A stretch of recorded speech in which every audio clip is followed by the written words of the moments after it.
সেহরিতে ১ plate ভাত খাওয়ার জন্য আগে থেকে এই মুখরোচক খাবারটা রান্না করে রাখতে পারেন। দারুণ টেস্টি ছিল।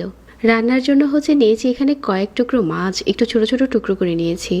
তারপর স্বাদমতো লবণ আর আদা বাটা দিয়ে ভালো করে ভেজে নিচ্ছি। প্রথমে হাফ কাপের মতো পেঁয়াজ কুচি দিয়ে দিচ্ছি, ১ চা চামচ লাল মরিচের গুঁড়া, ১ চা চামচ হলুদ গুঁড়া, আর ১ চা চামচ ধনিয়ার গুঁড়া আর ভাজা জিরার গুঁড়া। ঝাল যেরকম খান ওরকম করে মিশিয়ে নিতে পারেন এখানে। তো ভালো করে মাছের সাথে ভুনে নিচ্ছি কিছুক্ষণ মশলাটা দেওয়ার পর। এখন এখানে দিয়ে দিচ্ছি হাফ কাপের মতো পানি। এই হাফ কাপ পানিতেই রান্নাটা হয়ে যাবে। এটা রান্না করতে বেশি সময় লাগে না।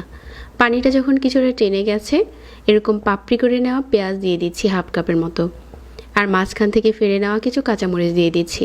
এখন শুধু এটা বুনে যেতে হবে। বুনতে বুনতে কালারটা যখন চেঞ্জ হয়ে গেছে, চুলা থেকে নামানোর আগে লেবু পাতা দিয়ে দিচ্ছি। লেবু পাতা হাতের কাছে না থাকলে এটা লেবু দিয়ে খাবেন খাওয়ার সময়, তাহলে দারুণ টেস্ট পাওয়া যায়। মাত্র কয়েক টুকরো মাছ দিয়ে এরকম মজাদার একটা খাবার রান্না করা যায়। আজকের রেসিপি নিশ্চয়ই ভালো লেগেছে।